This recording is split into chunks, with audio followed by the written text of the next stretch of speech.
Hey, Matt here. Quick question for you. What is your employer brand? Now, if you don't have an answer right away, don't feel bad. I didn't even know what employer branding was until I talked to Jason Seiden, co-founder of Brand Amper, a startup out of Chicago. Check out this conversation.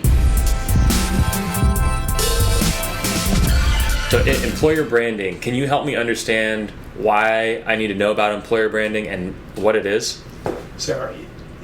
Yeah, as a matter of fact, I can.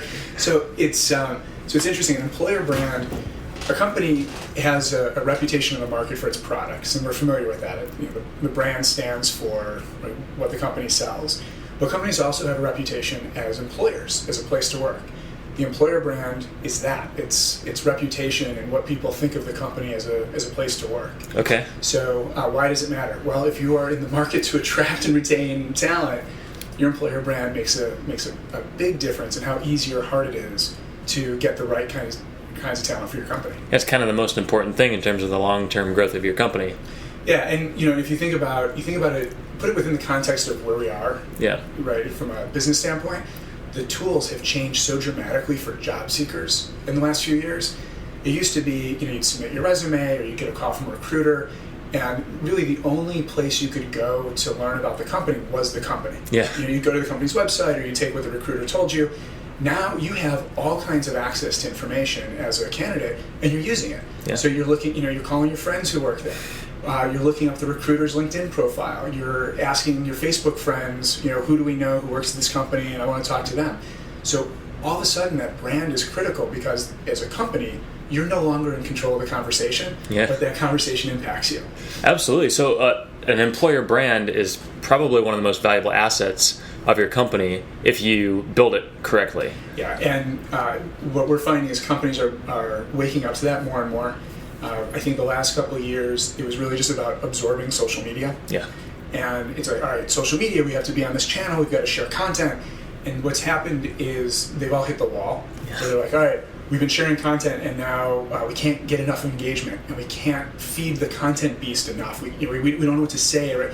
And these companies are in the do we take the BuzzFeed model of just driving eyeballs through whatever, or do we create high caliber content? And if we create high caliber content, what is that? Because our engineers care about a lot of different stuff than our marketing.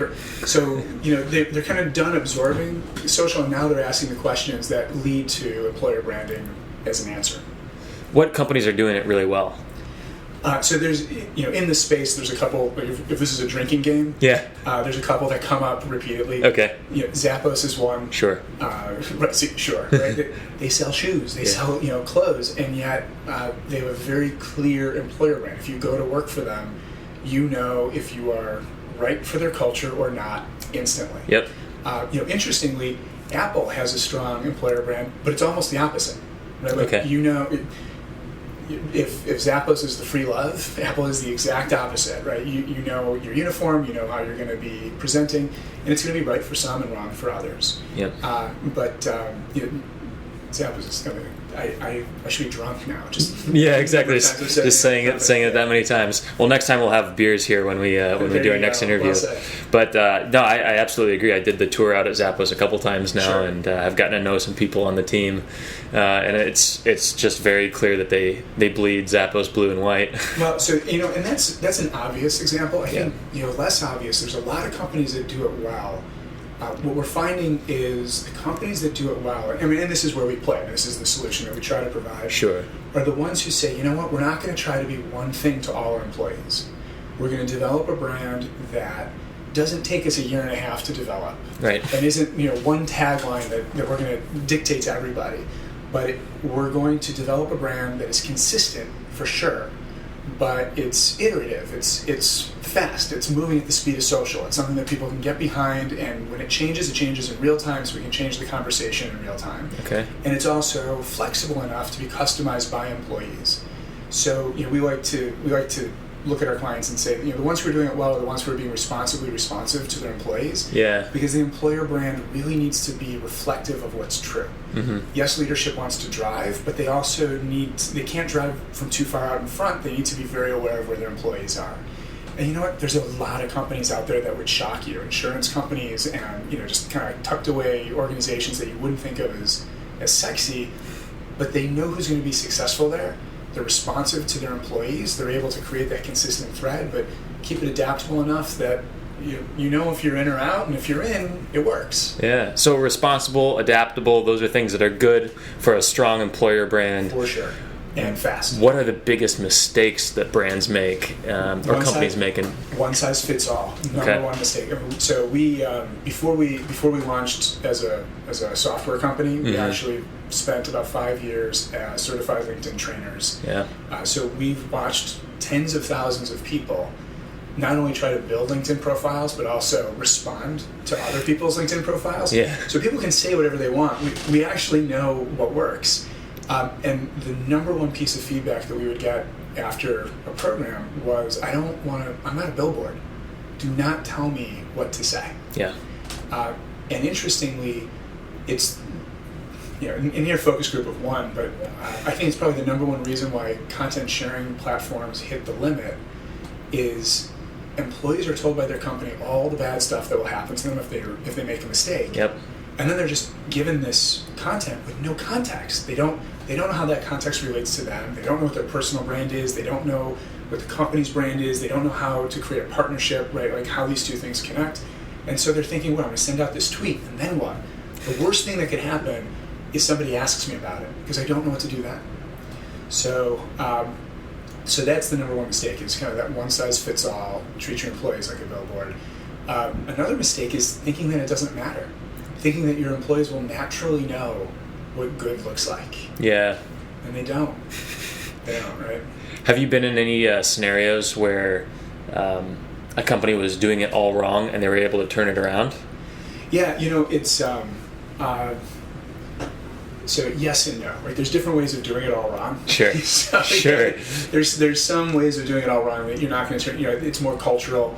It has to do with leadership, and it's not going to change at the communication level. Yep. But we've definitely seen organizations who maybe took that one size fits all, or took a training approach, or they went to their employees initially and said, "Look, here's what's good." Yep. And they didn't have success with it. And when we worked with them to change it to here's what's right for the company and the employee, good things happen. Oh, okay, that makes a lot of sense. Focus on the positive. Focus on where you're going in terms of the brand. Well, you think about it in terms of a piece of content that you're going to share. Yep. How about just a photo, right? Like, what's a good photo? What makes a good photo? And the answer is a lot of things can make a good photo. The question is, what's the right photo for the audience you're trying to attract? Sure. And until you really know what your story is and what you stand for and how what you get from work, and you really don't know. So that's where the employer brand really becomes helpful, is in helping employees understand, here's where we are as a company, and as a company, hey, we want you to look good too. And the brand becomes kind of this give, right? This bucket of goodness. Mm-hmm. The company says, like, we're going to help, and this kind of what we do, right? We're the give, right? Hey, we're going to give you structure, employee, to help you tell your personal story. And by the way, in this bucket of goodness is something that you may want to relate to. Yep. And when it's set up like that, that's when the employee goes, oh, okay, yeah, thank you, and I can tell my story and I can relate to the company's story. And then it starts to work. If the company doesn't develop that brand and doesn't help employees relate to it, it's just a poster. Yeah. Well, I want to make sure that we get to one important question that I think will be very helpful to a lot of people out there, right? Because there are so many new startups starting right now. Technology is continuing to innovate on itself. So you have lots of companies that are in that sort of 5 to 10 employees stage. Maybe they just closed their Series A of funding, and so they're about to scale like crazy. So obviously, employer branding is going to be very important to attract the right kinds of talent to take that company to the next level. Yeah. What is that first step for that entrepreneur that has maybe single digits employees and is looking to raise their company to that next level of 20, 30, 40 employees?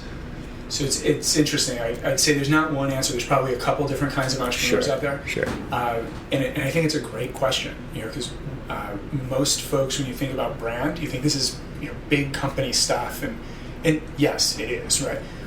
but it can definitely be used by smaller organizations too. And in a lot of cases, a startup, that's actually exactly what they're hiring on. Yeah. Right. It's just they don't think of it in terms of an employer brand. They think of it in terms of the founder's charisma. Yeah. Can they win somebody over? Right. Sure. And the challenge with that is there's only so many hours in the day, right? And then the founder is in the job of selling people on the company. And when you're in sales mode, you can't also vet somebody, right? Because you're just getting a reflection back on your own, excitement.